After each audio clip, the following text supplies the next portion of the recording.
শখ করে দোকানের সামনে দুই সাইডে দুইটি নয়নতারা ফুল গাছের চারা রোপণ করেছিলাম। যে সেই চারাগুলো অনেক বড় হয়ে গিয়েছিল এবং বাম পাশে ঢুকতে বাম পাশে, বের হইতে ডান পাশে যে চারাটা ছিল সেটা একটু মরে গেছিলো, যার জন্য সেটা কেটে সেটার কাছে আবার নতুন চারা লাগিয়ে দিয়েছি। অবশ্য সেই চারা একদম ছোট চারা, 5 ইঞ্চির মতো হবে, সেই চারায়ও ফুল ফুটেছে, চারায় ফুল ধরেছে। আর এই যে বাম পাশে ডান পাশের যে চারাটা আছে, গাছটা আছে, আজকে একটু সামান্য বৃষ্টি হয়েছিল, বৃষ্টির পানি পড়ে ফুল গাছের ডালপালা একদম সব সামনের দিকে ঝুঁকে গিয়েছিল, তাই একটু পরিচর্যা করে নিলাম।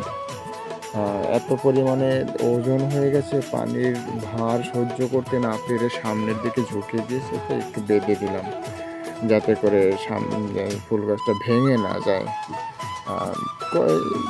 নয়নতারা দেখতে সুন্দর, অনেক সুন্দর লাগে দেখতে সামনের দিকে, কিন্তু গন্ধটা তেমন একটা ভালো না। তারপরে শখের বসে লাগিয়েছি তো, তাই একটু পরিচর্যা করছি আর কি।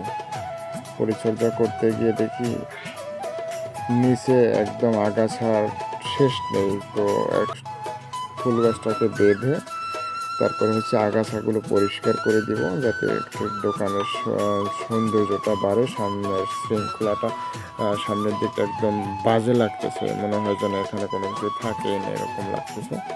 তো বাঁধা প্রায় হয়ে গেছে, গিট্টু দিয়ে দিচ্ছে। হ্যাঁ, একটা বাদি দেব, যাতে করে আবার বেশি একদম যদি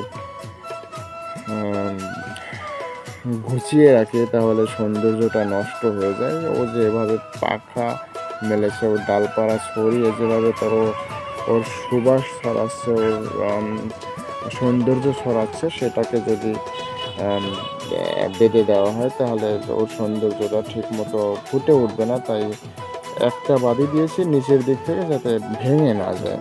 বাঁধা শেষ, এখন একটু নাড়িয়ে চাড়িয়ে দেখছি আসলে বিষয়টা সম্পূর্ণ ঠিক হয়েছে কিনা, সম্পূর্ণ কাজটা হয়েছে কিনা। তো এখন এই একটু বসে এখান থেকে নিচের আগাছাগুলো পরিষ্কার করে দিব। আমার কাছে ভালোই লাগে, কার কাছে কেমন লাগে জানি না, তবে এই ফুল গাছ থেকে প্রত্যেক দিন কিছু না কিছু ফুল, বুড়া, তারপর জোয়ান, তারপর অল্প বয়সী বাচ্চা, মেয়ে ছেলে সবাই ফুল নিয়ে যায়, সেটা না বলেই নয়, আবার চুরি করেও না, কেউ কেউ এটা ডালপালাও ভেঙে নিয়ে যায় বাড়িতে রোপণ করার জন্য। তো আমার ফুল গাছটা আপনাদের কাছে কেমন লেগেছে আপনারা কমেন্ট করে জানাতে পারেন। ধন্যবাদ।